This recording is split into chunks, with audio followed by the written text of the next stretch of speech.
नमस्कार सुरेबाईंच्या वर्गामध्ये आपल्या सर्वांचे मनपूर्वक स्वागत आहे। आज आपण शिकणार आहोत मराठी व्याकरणातील संधी हा प्रकार। संधी म्हणजे काय? संधी म्हणजे सांधणे, संधी म्हणजे एकत्रीकरण। संधीमुळे काय होते? संधीमुळे शब्दांची संपत्ती वाढते, शब्द वाढतात, त्यामुळे संधी अत्यंत आवश्यक आहे। आणि ह्या संधीचे 3 प्रकार आहे, स्वर संधी, व्यंजन संधी आणि तिसरी विसर्ग संधी। त्यातली आज आपण पहिली संधी शिकणार आहोत, स्वर संधी।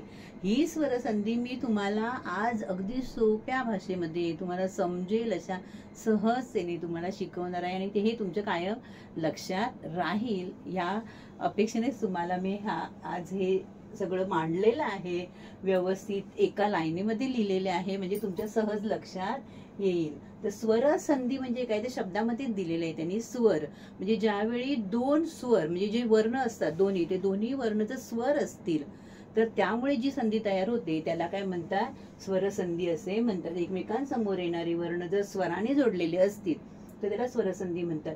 थोडक्यामध्ये आणि सोप्या शब्दामध्ये काय? तर स्वरांनी जोडलेले वर्ण त्याला म्हणतात स्वर संधी। ह्या स्वर संधीचे 5 प्रकार आहेत, अत्यंत आवश्यक आहेत, महत्वाचे आहेत आणि मी तुम्हाला अगदी सोप्या भाषेमध्ये शिकवणार आहे। कसे ते बघा। आता स्वर म्हणजे काय ते तुम्हाला माहिती आहे। स्वर कोणते कोणते आहे? अ, आ, इ, ई, उ, ए, ऐ, ओ, औ हे जे स्वर आहेत त्या स्वरांचा 10 स्वरांचा आपण ह्याच्यामध्ये अभ्यास करणार आहोत, कारण हे 10 स्वरांनीच ही स्वरसंधी बनलेली आहे। तर आपण सुरुवात करूया। पहिला स्वरसंधीचा पहिला प्रकार आहे दीर्घत्व संधी। आता दीर्घ म्हणजे तुम्हाला कळते, दीर्घ म्हणजे लांब, मोठे। आता दीर्घत्व संधी म्हणजे काय? अगदी सोपी आहे, सहज एकदम सोप्या भाषेमध्ये तुम्हाला मी तयार केलेली आहे। आता त्याच्यामध्ये जे वर्ण येतात, स्वरसंधी ही वर्णानेच बनलेली असते, मग ह्याच्यामध्ये वर्ण कोणते? अ अधिक आ मिळून आ बनते। हे 2 स्वर्ण सजातीय, पहिली जी संधी आहे दीर्घत्व संधी जी आहे ती सजातीय स्वरांची। आता सजातीय म्हणजे एकाच जातीतले, अ आ, इ ई, उ एवढेच 6 स्वर घेतलेले आहेत तुम्ही, अ आ, इ ई, उ। सोप्या भाषेत सांगायचं म्हणजे अ अधिक आ मिळून आज बनते, ई अधिक ई मिळून ई बनते, उ अधिक उ मिळून उ बनते। आलं लक्षात? ही झाली दीर्घत्व संधी, आहे ना सोपं एकदम। अ अधिक आ आ, ई अधिक ई, उ अधिक उ। ही कोणती संधी आहे? सजातीय स्वरांची आहेत ना, अ आ ई उ हे सजातीय स्वर। आता हे उदाहरणासाठी एक करून दाखवलेलं आहे तुम्हाला। गिरीश हा शब्द घेतलेला आहे, त्याची तुम्हाला कशी फोड केली आहे? गिरी अधिक ईश। आता हा इथे री मी दुसरा लिहिलाय, दीर्घ लिहिलाय, तो दीर्घ संधीमध्ये बनताना दीर्घ बनतो, पण ह्यांची जेव्हा फोड करणार मी त्यावेळी हा री जो आहे ना तो रस्व येतो। आलं का लक्षात? गिरी हा रस्व आहे आणि ई हा दीर्घ आहे, म्हणजे ह्या दोघांमध्ये जी संधी झालेली आहे म्हणजे ह्याच्यातला ई आणि ह्याच्यातला हा दीर्घ ई मिळून कोणती बनलेली आहे संधी? दीर्घ ई। आलं का लक्षात? हा ई आणि हा ही, म्हणजे गिरी शब्द लिहिताना आपण हा असा लिहितो, दोन्हीची रस्व वेलांटी आहे, गला रस्व वेलांटी आणि रला सुद्धा रस्व वेलांटी आहे। आणि हा पुढचा जो ई आहे तो दीर्घ आहे, मिळून ई बनलाय। आलं लक्षात? आणि त्यामुळे शब्द कोणता बनलाय? गी री श, म्हणजे हा री आता इथे कोणता आलाय? दीर्घ आलाय। ई म्हणजे दुसरी वेलांटी। आलं का लक्षात? आता हिमालय हा एक शब्द घेतलेला आहे। आता हिमालयची फोड कशी करणार आपण? हिम अधिक आलय, मग हिम अधिक आलय, मग ह्या म मध्ये काय आहे? अ आहे आणि हा कोणता आहे? आ आहे, मिळून काय बनला? आ। पण कोणाला जोडलाय तो? म ह्या व्यंजनाला, म्हणून म काय झाला? मा झाला। शब्द काय तयार झाला? संधी काय तयार झाली? मा, हिमालय। ओके, तसा हा एक दिलाय प्रश्नार्थी। आता प्रश्नार्थी म्हणजे प्रश्न अधिक अर्थी, प्रश्न अधिक आर्थी म्हणजे आ, त्याच्यातला आ घेतला, आर्थी मधल्या काय घेतला आपण? आ घेतला, म्हणजे हा अ न मधला, न व्यंजन आहे, त्याला कोणता स्वर आहे त्याच्यामध्ये? अ। न अधिक अ मिळून काय बनलेला आहे? न हे अक्षर बनलेलं आहे, मग हा अ अधिक आ मिळून आ बनला आणि शब्द तयार झाला, संधी तयार झाली प्रश्नार्थी। तसंच हरीश, त्याची पण तशी, हर अधिक ईश, हर अधिक ईश। आलं लक्षात? मग ह्याच्यातला अ हरी अधिक ईश, ह्याच्यातला हा ई रस्व ई आणि हा दीर्घ ई मिळून हा रस्व म्हणजे दुसरी वेलांटी झालेली आहे. हरीश, हरी मधला ई म्हणजे हरी मधला पहिला ई, हरी हा पहिला ई आणि हा दुसरा ई, हा रस्व आणि हा दीर्घ मिळून काय बनला आहे दीर्घ. सोपं आहे ना एकदम. अ आ इ ई उ ऊ म्हणजे ज्यावेळी संधी तयार होते त्यावेळी संधी दीर्घचीच होते, म्हणून त्याचं नावच दीर्घत्व संधी आहे ना एकदम सोपी. आता ह्याच्यावरूनच दुसरं बाजूलाच मी तयार केलेला आहे दुसरा संधीचा स्वरसंधीचा दुसरा प्रकार आहे गुणादेश. आता गुणादेश मध्ये काय आहे, मगाशी हे बघितलं आपण सजातीय. आता जे आहे ते अ किंवा आ मध्ये, इथे मी तिरपी रेष मारली आहे ते किंवाची आहे. अ किंवा आ मध्ये ई किंवा ई मिळाली म्हणजे हे दोन वर्ण एकत्र आले तर काय तयार होतो, ए तयार होतो. ए म्हणजे कोणत्याही अक्षरावर किंवा वर्णावर एक मात्रा. आलं का लक्षात. अ असू दे किंवा आ असू दे, अ किंवा आ त्यांच्यामध्ये पुढचा जो शब्द आहे त्याच्यातला ई किंवा ई असेल मिळून ए बनतो. दुसरं अ किंवा आ मध्ये उ किंवा ऊ मिळाला तर ओ तयार होतो. उ मिळाला, ई मिळाला तर ए, ओ उ ऊ मिळाला तर ओ तयार होतो. आणि अ आणि आ मध्ये रू मिळाला तर अर तयार होतो. आलं लक्षात. दुसऱ्यामध्ये हे 3 नियम आहे. अ आ मध्ये ई मिळाला तर ए तयार होतो, अ आ मध्ये ऊ मिळाला तर ओ तयार होतो, आणि अ किंवा आ मध्ये ऋषीतला रू मिळाला तर अर ही संधी तयार होते. उदाहरण पाहूया. ईश्वर इच्छा. ईश्वर इच्छा हा एक शब्द घेतला आहे मी, त्यांची बघा फोड केली आहे. ईश्वर अधिक इच्छा. ईश्वर अधिक इच्छा. आता हे जे र अक्षर आहे त्या र मध्ये काय आहे, दोन कोणते आहे रे, र पण आहे त्याच्यामध्ये. हा र व्यंजन आहे आणि त्याच्यामध्ये अ हा काय आहे स्वर आहे. मग अ आणि ई यांची संधी झाली मिळून काय तयार झाला ए म्हणजे काय, कोणत्याही अक्षरावर एक मात्रा मिळून शब्द काय तयार झाला, हे र वर एक मात्रा आला ईश्वर इच्छा.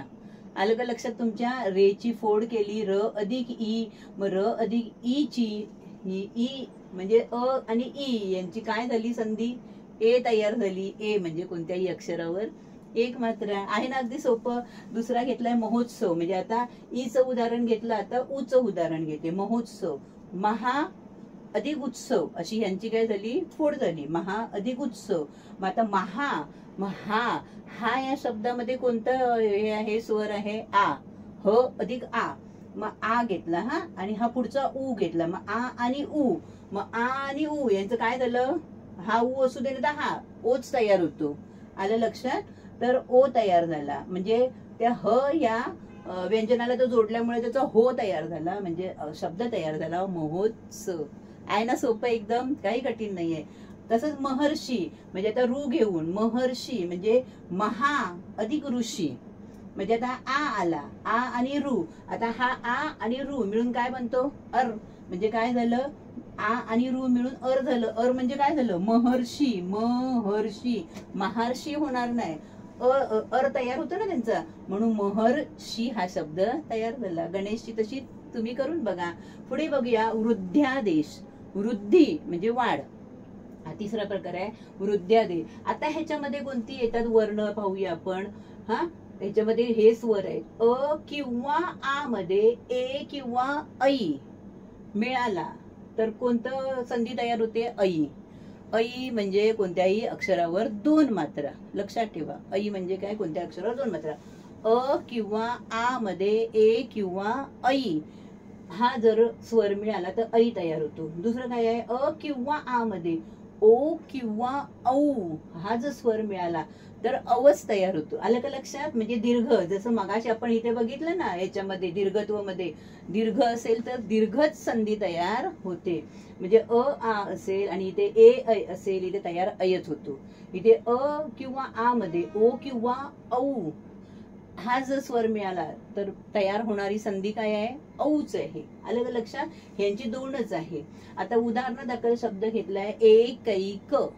कवर दोन मात्रा आहेत म्हणजे यांची काय संधी तयार झाली, यांची फोड काय केली मी, एक अधिक एक. म्हणजे हा जो क आहे त्या क मध्ये क अधिक अ, क हे व्यंजन आहे, अ हा त्याच्यामध्ये स्वर आहे. मग अ आणि ए यांची संधी काय तयार झाली? ऐ. ऐ म्हणजे कोणत्याही अक्षरावर दोन मात्रा, क वर दोन मात्रा आल्या, शब्द तयार झाला. एक ऐ क. आहे ना एकदम सोपं. आता दुसरा बघूया, जलौघ. म्हणजे आता ह्याचं एक उदाहरण बघितलं ना, आता ह्याचं एक उदाहरण बघूया, औच. जलौघ. मग त्या जलौघची काय झाली फोड? काय झाली? जल अधिक ओघ. हा, ओघ अशी झाली.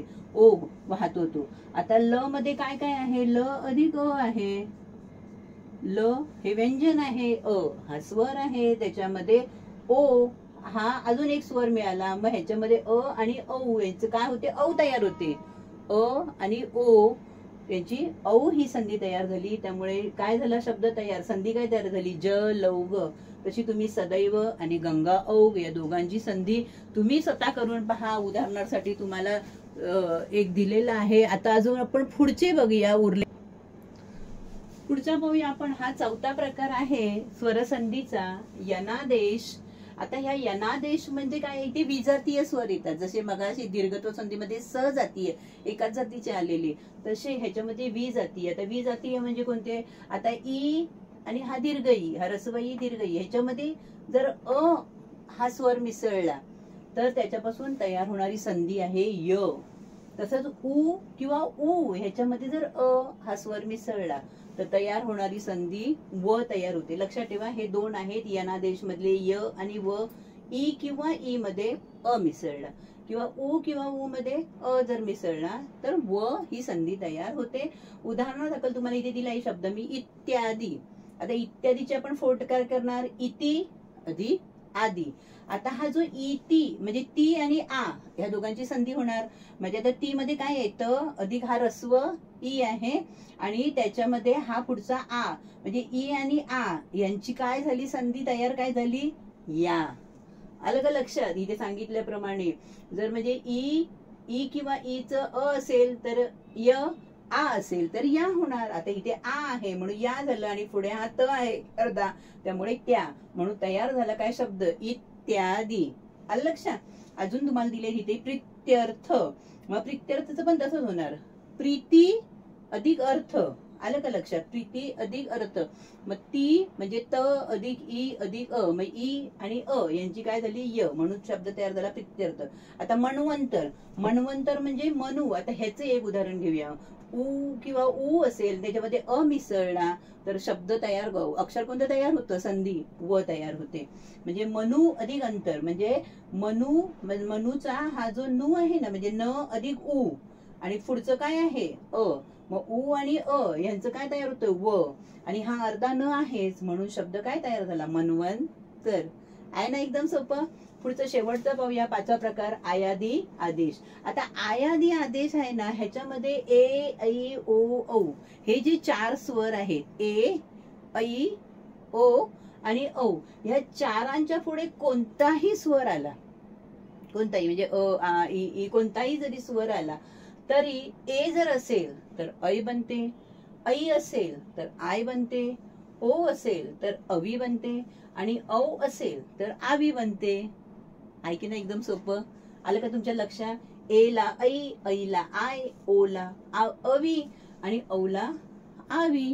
आणि अशा तऱ्हेने हे शब्दासाठी तुम्हाला उदाहरणासाठी काही दिलेले आहेत. न य न. आता न य न, आता नयनाची मग फोड काय येणार? ह्या हिशोबाप्रमाणे यन आलाय ना पुढे, म्हणजे तिथे तो ए आहे नक्की. म्हणजे ह्याचं काय आलंय? ए म्हणजे कोणत्याही अक्षराला, वर्णाला एक मात्रा. मग न ला आली एक मात्रा आणि त्याची फोड काय झाली पुढे? अ न. म्हणजे हा ए, हा ने मधला नेची काय फोड झाली? न अधिक ए अधिक हा पुढचा अ, मग ए आणि अ ची काय झाली संधी तयार? अय, म्हणून शब्द काय तयार झाला? न य न. आता गायन.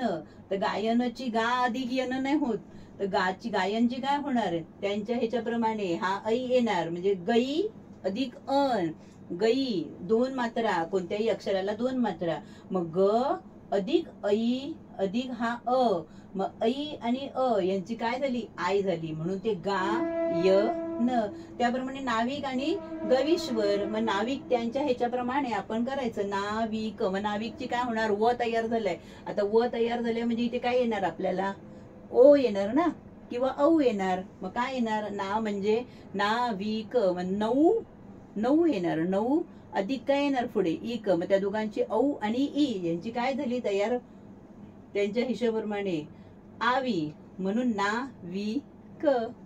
तर ह्याप्रमाणे आज आपण स्वरसंधीचे 5 प्रकार शिकलेलो आहोत. पहिला जो शिकलो आहे प्रकार एकदम सुरुवातीला दीर्घत्व संधी, त्याच्यानंतर गुणादेश, नंतर आपण शिकलो तो वृद्ध्यादेश, यनादेश, आणि शेवटी जो शिकलो तो आयादी आदेश. हे 5ही आदेश तुम्हाला मी आज अगदी सोप्या भाषेत जेवढं जमेल तेवढं शिकवायचा प्रयत्न केला. तुम्हाला जर व्हिडिओ मध्ये आवडला असेल तर नक्की लाईक आणि सबस्क्राईब करा. धन्यवाद.